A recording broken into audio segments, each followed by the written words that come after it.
आइए बैठिए। Thank you. Ravindra Tank, Ravindra Singh Tak. Ravindra Singh Tank, yes. Tank या कि टांक? टाक। टाक, अच्छा। Ravindra, yes sir. संक्षेप में अपना परिचय दीजिए। सर मेरा नाम रविंद्र सिंह दिनेश सिंह टाक है। मैं झावा जिले के ग्राम खड़ूबड़ी में निवास करता हूँ। मैंने बीए, एमए और बीएड प्लस एमएड, वर्तमान में पीएचडी कोर्स वर्क मेरा चल रहा है सर। अच्छा अच्छा, आपने बीए एमए और आपका बीए प्लस एमएड। रिसर्च में आपने सबमिट किया, मतलब आपको करना है अभी? Yes sir.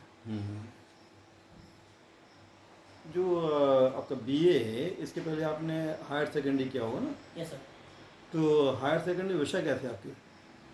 Sir higher secondary में मेरे विषय थे हिंदी, इंग्लिश और बायोकेमिस्ट्री और फिजिक्स। यानी आपने जो साइंस स्ट्रीम है, बायोलॉजी है, इससे आपने हायर सेकेंडरी किया। Yes sir. और जो टेंथ है, टेंथ में चूँकि ये कॉमन विषय हैं, यस।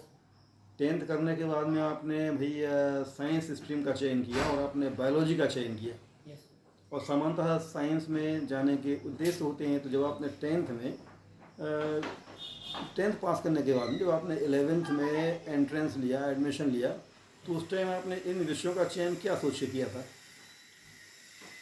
सर उस समय मुझे इतना गाइडेंस नहीं मिला था, पर फिर भी जैसे मेरे को बायोलॉजी सब्जेक्ट में रुचि थी, क्योंकि मेरा मैथ सब्जेक्ट तो वीक था उस समय, और इसलिए मैंने बायोलॉजी सब्जेक्ट को चूज़ किया था। तो आपका मैथमेटिक्स वीक था, इसलिए आपने बायोलॉजी का चयन किया। Yes sir. लेकिन फिर भी एक कुछ होता ना, एक सोच होती है कि मुझे ये करना है। तो भाई सब्जेक्ट का चयन तो हम टेंथ के बाद में ऐसे ही करते हैं। आपने कहा उस गाइडेंस नहीं था, तो आपने केवल रुचि के आधार पर, मतलब अपनी कमजोरी के आधार पे आपने, क्योंकि आपकी मैथमेटिक्स कमज़ोर थी, इसलिए आपने बायोलॉजी चयन किया। अच्छा अच्छा।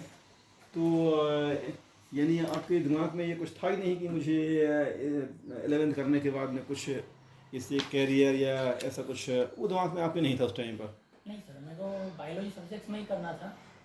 उसके बाद मेरे को सर बीएससी डॉक्टर की वो एजुकेशन में जाना था, पर इतना अफोर्ड नहीं कर पाए थे, तो उस कारण मैंने फिर उसको छोड़ दिया।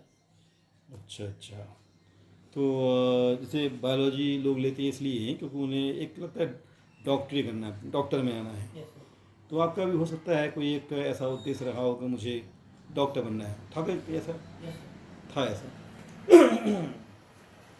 फिर आपने 11th किया, 12th आपने पास किया। 12th पास करने के बाद में चूँकि आपने बताया कि आपके दिमाग में ये था कि मुझे डॉक्टर बनना है, तो डॉक्टर बनने के लिए प्रयास किया आपने कुछ? सर एग्ज़ाम दी थी सर मैंने, ऑल इंडिया पीएमटी वाली, और उसमें नहीं हुआ मेरा। फिर उसके बाद फिर बीए में एडमिशन ले लिया उसके बाद मैंने। अच्छा, यानी आपने एग्ज़ाम दिया था? यस किस सन में दिया था एग्ज़ाम? सर 2015 में। 2015 में आपने एग्ज़ाम दिया, उसमें आपका नहीं हुआ, तो फिर आपने ये स्ट्रीम छोड़ दी। Yes sir. तो जैसे आपने फर्स्ट टाइम दिया होगा, फर्स्ट टाइम आपका नहीं हुआ, तो आपने स्ट्रीम छोड़ दी। Yes sir. आपने उसके आगे और प्रयास नहीं किया कि भैया एक बार दिया, जो 12th कर रहे थे तभी आपने दिया होगा? Yes sir. 12th मतलब 12th जब आपका रिजल्ट आने के पहले फॉर्म भर जाते हैं तो आपने दिया होगा उस टाइम पर, यस सर। और आपका पहली बार में नहीं हुआ, तो आपने कभी ऐसा ये सोचा कि एक साल हम रुक के मैं और प्रयास करूं, ऐसा आपने नहीं किया? नहीं सोचा सर, क्योंकि सर उसकी फ़ीस हमने पहले ही पता कर ली थी कि इतनी अफोर्ड नहीं कर पाएंगे, फिर मैंने उस सिस्टम को छोड़ दिया। अच्छा, तो आपको लगा ऐसा कि ये फीस बहुत ज़्यादा है यस और उतना आप अफोर्ड नहीं कर पाएंगे? चलिए, कितनी फीस थी उस समय? सर उस समय डोनेशन वगैरह करके sir 25 lakh 30 lakh something sir हो गई थी। लेकिन डोनेशन तो भाई ये ज़रूरी नहीं है डोनेशन से किया जाए। जब आपने एंट्रेंस एग्ज़ाम दिया और एंट्रेंस एग्ज़ाम में हो जाता है, तो फिर तो कोई डोनेशन या पेमेंट सीट तो होता नहीं है आपको, तो वही फ्रेश एक नया सीट ही अलॉट होगा ना।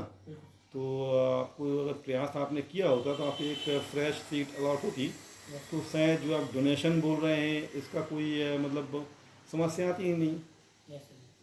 तो ये आपने सोचा नहीं? सर उसके बाद फिर मैंने स्ट्रीम छोड़ दिया, उसके बाद मैंने नहीं सोचा। अच्छा अच्छा, ये ट्वेल्थ आपने साइंस से करने के बाद भी फिर आपने स्ट्रीम छोड़ा और नई स्ट्रीम में आप आ गए, यस फिर आपने बीए किया। यस। अच्छा, बीए में आपके विषय क्या थी? बी में सर मेरा माइक्रो इकोनॉमी था, पॉलिटिक्स साइंस था और सोशोलॉजी था। Micro economy, yes. इकोनॉमिक्स था कि माइक्रो इकोनॉमी था? इकोनॉमिक्स था सर, उसके अंदर माइक्रो इकोनॉमिक्स सब्जेक्ट है मेरा। अच्छा, यानी आपके मतलब इकोनॉमिक्स में बहुत से विषय होते हैं, तो इकोनॉमी में आपका माइक्रो इकोनॉमिक्स ये आपका एक सब्जेक्ट था यस सर। और आपने ये लिया था, यानी आपकी जो अंक सूची है उसमें माइक्रो इकोनॉमिक्स लिखा होगा। Yes sir. अच्छा अच्छा अच्छा, ये जो आपने पुनः आपके से बीए कर लिया, तो फिर बीए करने का आपका क्या टारगेट था भैया? आप चाहते तो बीएससी कर लेते, यस सर। फिर आप बीए में आ गए और बीए में आपने विषय काफ़ी अच्छे लिए, लेकिन आप चाहते तो बीएससी भी कर सकते थे। जी और सामान्यतः जो साइंस वाले स्टूडेंट्स होते हैं वो साइंस का ही चयन करते हैं, उन्हें इंटरेस्ट वहाँ पर होता है ना। जी और बताया आपने कि ये 11th में आपके लिए बायोलॉजी में इंटरेस्ट था, तो आप चाहते तो बायोलॉजी में ही, जूलॉजी में, बॉटनी में 12th के बाद भी कंटिन्यू कर सकते थे, जी सर। लेकिन आपने आर्ट्स ले लिया, ऐसा क्यों? सर फिर मुझे एजुकेशन फील्ड में जाना था, बीएड करके। एजुकेशन में आया था, लेकिन जो एजुकेशन फील्ड है वो तो साइंस के बाद भी ओपन है ना। Yes sir. तो और एजुकेशन फील्ड में जाना था आपके लिए, तो बायोलॉजी करने के बाद भी, कि बायोलॉजी से आप करते, CBG से आप करते, मतलब साइंस वाला ही कोई लेते आप, यस तब भी आपको एजुकेशन में लाइन खुली हुई थी, लेकिन आपने सब्जेक्ट चेंज कर दिए, यस सर। ऐसा क्यों किया आपने? सर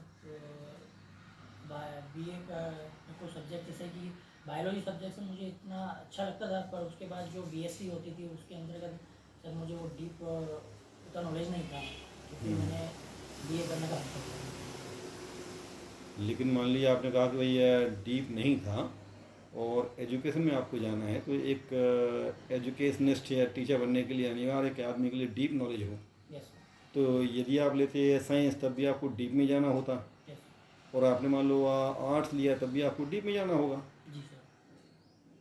जैसा मुझे लगता है। यस। तो केवल ये सोच के कि आपको डीप नहीं करना है इसलिए आपने आर्ट्स ले लिया, नहीं आर्ट्स में डीप नहीं करती गया। नहीं सर, उसमें प्रैक्टिकल्स वगैरह होते हैं, और बीए में प्रैक्टिकल्स वगैरह नहीं होते थे, तो फिर मैंने जो सब्जेक्ट अच्छा था मेरे उस समय तत्कालीन परिस्थिति के हिसाब से, तो मैंने वो चूज़ किया था। अच्छा, आपको लगा कि ये विषय अच्छे हैं यस और आपने इनका चयन कर लिया। यस।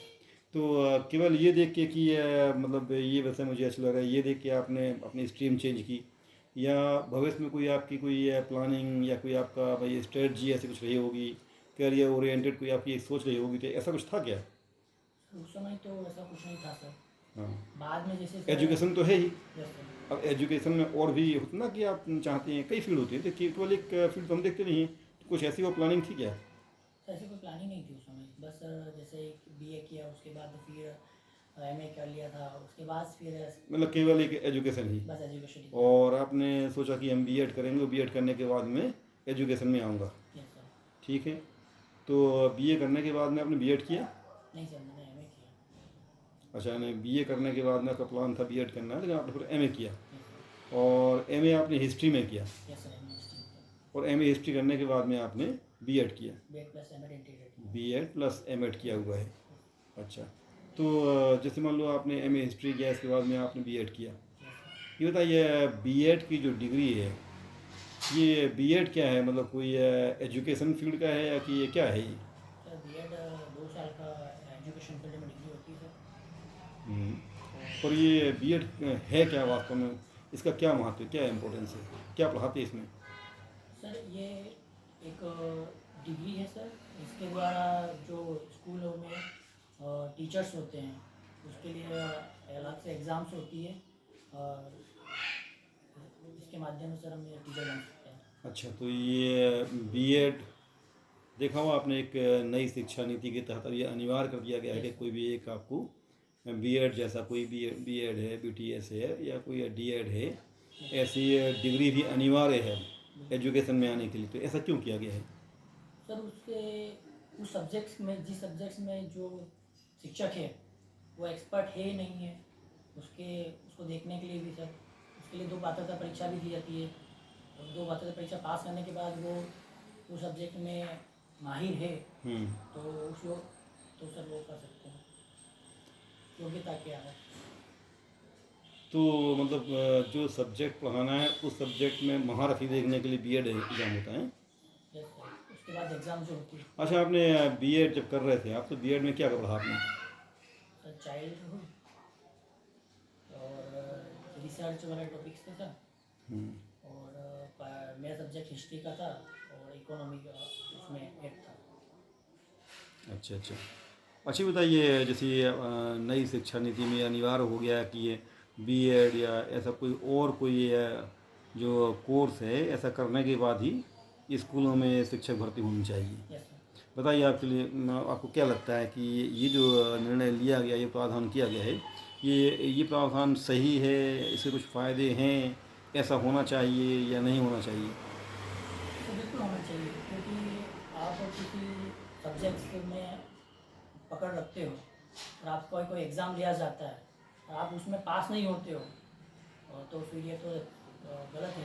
और आपको एग्ज़ाम लिया जा रहा है और आप उसमें पास हो रहे हो, आप में योग्यता है, इसका मतलब कि आप उस फील्ड में जा सकते हो और आगे बच्चों के भविष्य का जो पुनर्निर्माण करना, उसमें आप योगदान दे सकते हो। अच्छा अच्छा। तो फिर आपने भैया बीएड किया, एमएड किया, और बीएड एमएड करने के बाद में आपने एक और, मैं आपकी इसमें आपके जो बायोडाटा है इसमें मुझे ज्ञात हुआ कि आपने नेट भी किया हुआ है। Yes sir. यूजीसी नेट आप क्वालिफाइड हैं, और चूँकि इसलिए आपने ये फॉर्म भरा हुआ और यहाँ आप इंटरव्यू दे पा रहे हैं, तो नेट भी आपने किया। जी सर। तो ये जो नेट है और बीएड है, इनमें कोई एक समानता और कोई एक असमानता बताइए। सर, नेट और बीएड में सर ये समानता है कि जो नेट होता है वो सर ऑल इंडिया की एग्ज़ाम होती है हम्म अपने सब्जेक्ट्स के लिए, हम्म और जो बीएड होता है वो हर डिस्ट्रिक्ट, मतलब कि हर राज्य में हम्म कंपलसरी होता है कि आपका टीचर बन गए उसके लिए। जैसे ही प्रोफेसर के लिए नेट होता है, हम्म क्वालिफाई एग्ज़ाम। तो ये तो एक अंतर हो गया। Yes sir. अच्छा, समानता भी होगी आपके में, वो क्वालिफाइंग एजुकेशन को होने के लिए कैसे, एक हायर एजुकेशन में है, एक आपकी स्कूल एजुकेशन में है। यस सर, दोनों ठीक है। Education related. और आपने हिस्ट्री से एमए किया हुआ है, तो आप हिस्ट्री में चाहते हैं कि आपको प्राध्यापक बना दिया जाए। जी हम्म? सर। आपको जो बीए में आपके 3 विषय थे, जी सर। 12th में आपके 3 अलग विषय थे, यस सर। और बीए में चूँकि आपने 3 आर्ट्स वाले विषय लिए, जी सर। फिर आपने एमए में हिस्ट्री लिया, तो आपने हिस्ट्री का चयन क्यों किया? सर, हिस्ट्री का चयन इसलिए किया क्योंकि सर मेरे को भी हिस्ट्री में भी मेरी रुचि थी सर, अच्छा। सब्जेक्ट्स में, हम्म इसलिए मैंने हिस्ट्री सब्जेक्ट चूज़ किया था सर। क्योंकि मैं एमपीपीएससी की तैयारी, उस समय एमपीपीएससी की प्रिपरेशन कर रहा था, तो मेरे एक सब्जेक्ट भी था हिस्ट्री का सर, तो मैंने सोचा कि ये सब्जेक्ट बेटर है और मैं इसमें और अच्छी से पकड़ कर सकता हूँ। अच्छा अच्छा। इसलिए मैंने- तो इतिहास तो वैसे एक अच्छा विषय है, और हम लोगों को पसंद है। जी सर। पर एक कई बार ऐसा कुछ लोग बोलते हैं कि इतिहास यानी कि एक गड़े मुर्दे उखाड़ने वाला काम है। यानी भाई जो 2000 साल पहले, 5000 साल पहले, 50,000 साल पहले जो घटनाएं घट चुकी हैं, जी सर। और जो आपके राजा हों, रानी हों, या कोई एक नायक हो, खलनायक हो, बहुत से वहाँ पर हैं, जी सर। भाई इनका इतिहास दफन हो गया, बिल्कुल। और अब तो उनके अवशेष ही बाकी हैं, जी सर। बाकी तो कुछ वहाँ पे है नहीं। इतने बड़े इतिहास का अध्ययन करने से जो समय हम खराब करते हैं, यस। तो आपको लगता नहीं कि ये मतलब ये समय व्यर्थ करना है? नहीं सर, बिल्कुल नहीं। क्यों? क्योंकि सर वो चीज़ें पुरानी चीज़ें से बहुत सारी चीज़ें सीखने मिलती है सर। हम्म जैसे पुराने राजवंश हो गए, उनसे कुछ नई चीज़ें, और वर्तमान में उन चीज़ों से हम सीख सकते हैं हम्म कि इतिहास क्या था, वर्तमान में वो कैसे प्रासंगिक है हमारे अच्छा अच्छा। जीवन में। हम्म तो आपने एमए हिस्ट्री में कौन कौन सी, किन बातों के बारे में पढ़ा आपने, कौन कौन सा कोर्स आपने कवर किया, इतिहास के कौन कौन से पहलू आपने देखे?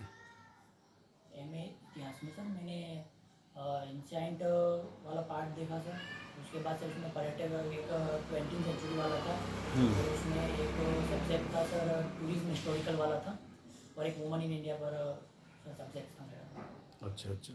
तो आपने हिस्ट्री, जो इंडियन हिस्ट्री है, पढ़ी आपने? यस। वर्ल्ड हिस्ट्री पढ़ी होगी आपने? यस सर, उसमें अच्छा तीनों अच्छा। है। वर्ल्ड हिस्ट्री लिया गया था।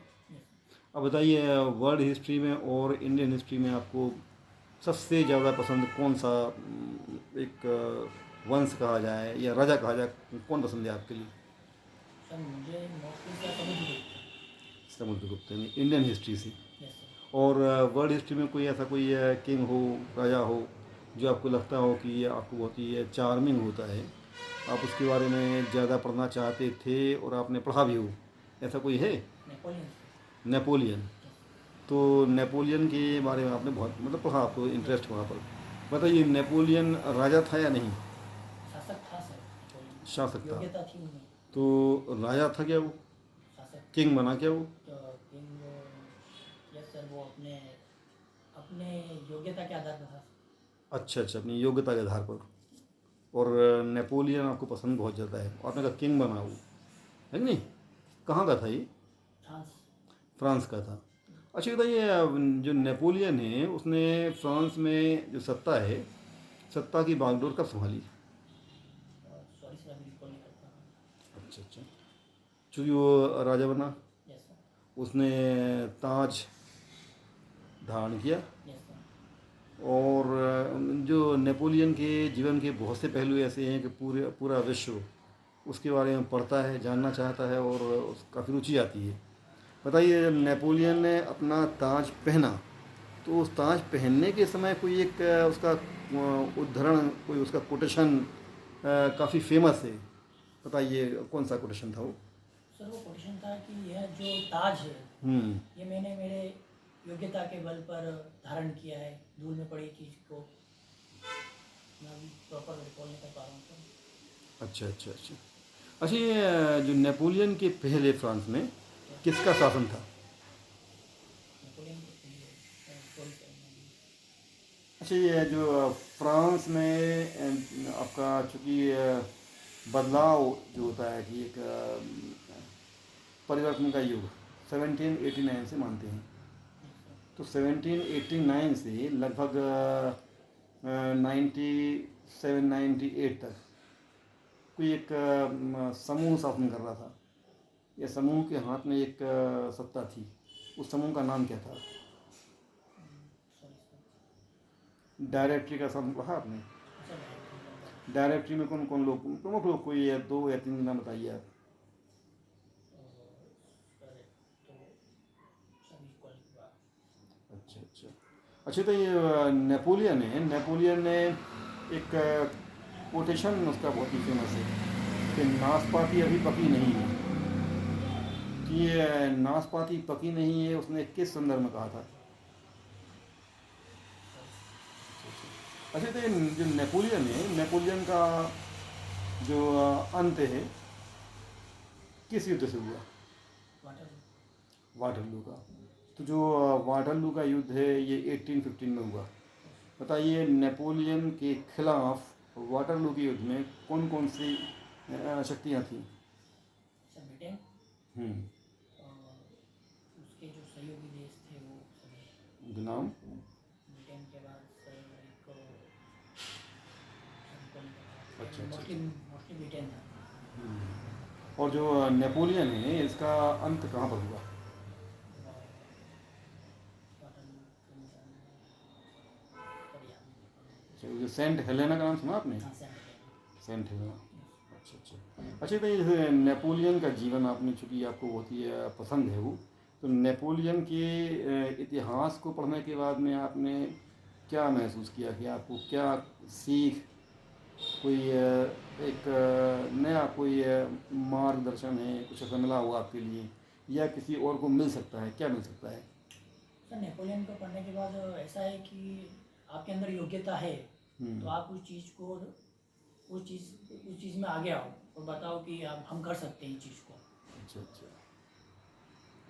तो नेपोलियन का उदय फ्रेंच रेवोल्यूशन के बाद में हुआ। यस। बताइए, फ्रेंच रेवोल्यूशन का पूरे वर्ल्ड में किसी मतलब एक ही लाइन बताना कि उसका बड़ा प्रभाव क्या हुआ, एक ही लाइन बताना आपके लिए।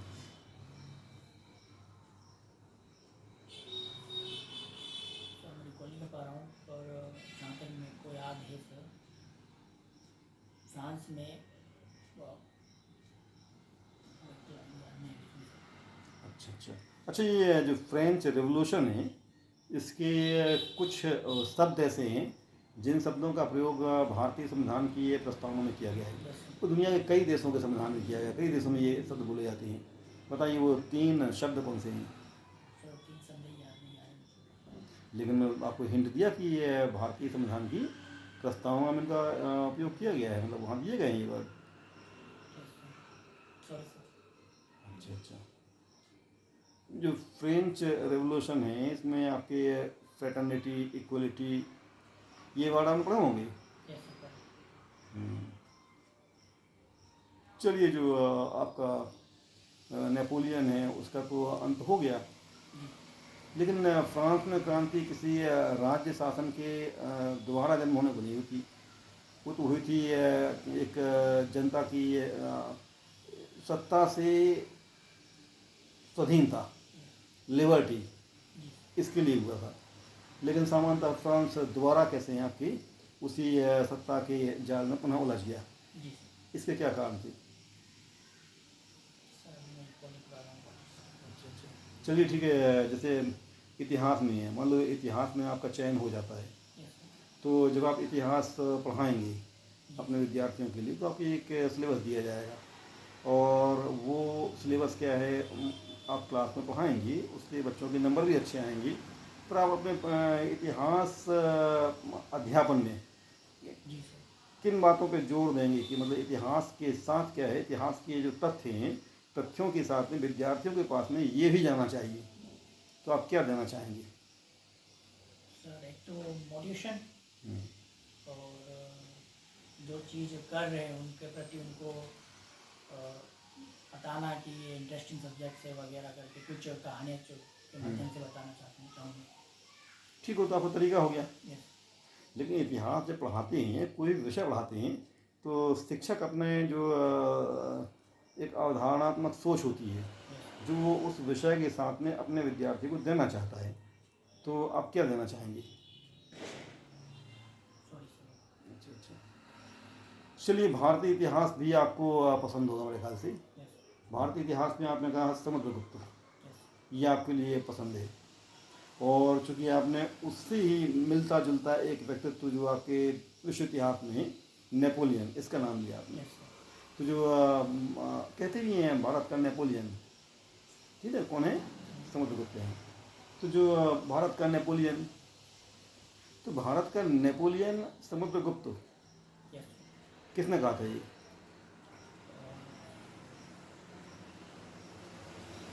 सर। याद नहीं। याद नहीं आ रहा। अच्छा अच्छा, ये मान लो ये कहते हैं तो भाई हर चीज़ के दो पहलू होते हैं। मान लो कुछ लोग बोलते हैं कि ये भारत का नेपोलियन समुद्रगुप्त को बोलना सही नहीं है, यस। कुछ सहमत भी हैं। आप क्या मानते हैं, ये सही है ये कहना कि समुद्रगुप्त भारत का नेपोलियन है?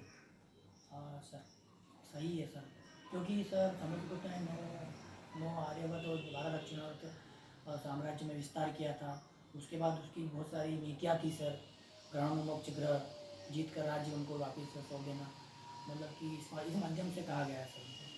तो जो लोग ये बोलते हैं कि ये एक गलत तुलना है, यस तो वो गलत है क्या? सर, मैं तीसरा। अच्छा अच्छा। अच्छा, ये बताइए नेपोलियन में और समुद्रगुप्त में समानता बताइए पहले, आप क्या समानता थी? सर दोनों ही योग्य थे, हम्म, और किसी कार्य को करते थे तो दोनों उस कार्य के प्रति दृढ़ निश्चय कर लेते कि हमें करना ही है।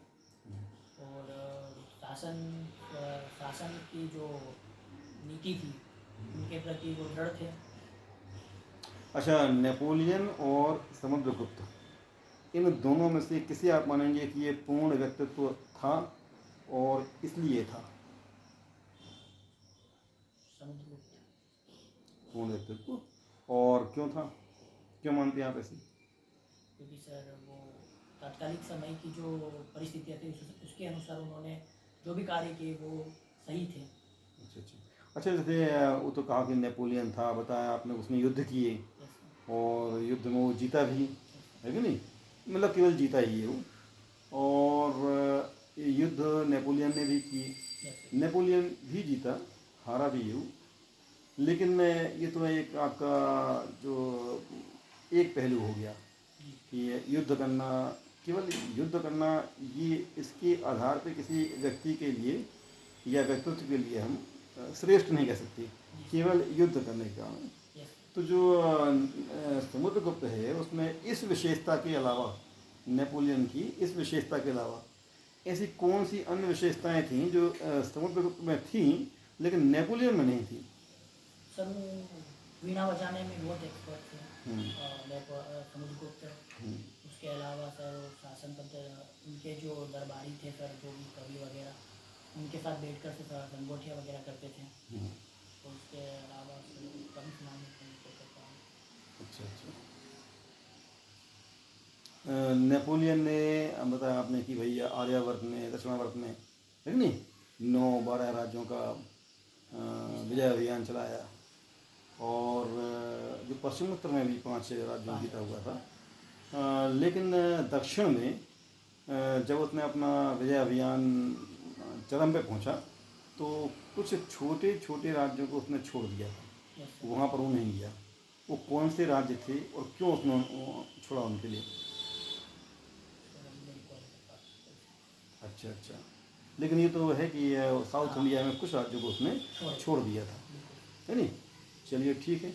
और जो समुद्रगुप्त है, इसकी जो आपकी राजनीति है कि नहीं, जो आपने अभी नाम दिया था, ग्रहण है, मोक्ष है, अनुग्रह है, ये काफ़ी प्रसिद्ध है। तो ये ग्रहण, मोक्ष और अनुग्रह क्या था? सर जो ग्रहण था वो किसी राज्य से जीत लिया जाना, ठीक है। और मोक्षानुग्रह मतलब किसी राज्य को जीत कर उसी राजा को वापस सौंप देना। उसी राज्य मतलब कि वो राजा फिर उसके अंडर में कार्य करेगा। और मोक्ष। मोक्ष मतलब कि फिर वो पूरी तरह अपने राज्य में सम्मिलित कर देना। अच्छा अच्छा। आप थोड़ा बहुत कंफ्यूज तो नहीं? सर कंफ्यूज होता है सर। हाँ, लग रहा है मुझे ऐसा कंफ्यूज है आप। चलिए ठीक है। लेकिन समुद्रगुप्त एक बहुत ही महान व्यक्तित्व, जिस पे भारत गर्व करता है और करना भी चाहिए। लेकिन समुद्रगुप्त को पढ़ने के बाद में, उसके बारे में जानने के बाद में, आपको भारत के लिए क्या सीख लेनी चाहिए समुद्रगुप्त के जीवन से, या क्या प्रभाव उसका पड़ना चाहिए भारत पर, भारतीय राजनीति पर? तो समुद्रगुप्त अपने राज्य के प्रति, अपने क्षेत्र के प्रति सर समर्पित थे। तो मैं भी ये सीख लेना चाहूँगा कि अपने राज्य के प्रति कुछ भी मतलब कि अच्छा, ये बताइए, जैसे समुद्रगुप्त है, क्या इसको साम्राज्यवादी शासक कह सकते हैं? पूर्णतः साम्राज्यवादी शासक। साम्राज्यवादी तो होना उस काल में एक यहाँ की सामान्य बात थी, पर जो समुद्रगुप्त है उसे साम्राज्यवादी, पूर्णतः एक साम्राज्यवादी शासक कह सकते हैं क्या? सर कह सकते हैं सर, क्योंकि उन्होंने 9 आर्यावर्त, 5 पश्चिमोत्तर और 12 दक्षिणावर्त राज्यों के क्षेत्र पर विस्तार किया था सर। लेकिन जैसे हम पूर्णतः सर, पूर्णतः तो नहीं किया था, पर थोड़ा बहुत ज़्यादा किया। पूर्णतः क्यों नहीं कह सकते हैं? क्योंकि सर जो उत्तरी क्षेत्र है सर, और वहाँ पर वो पहुँचा ही नहीं थे ऊपर कश्मीर वाले एरिया में। बाकी नीचे जो एरिया था उसमें ड्यूटी चलाकर बाकी चीज़ों पर उन्होंने विस्तार किया था। चलिए ठीक है, हमारी शुभकामनाएं आप चयनित हों।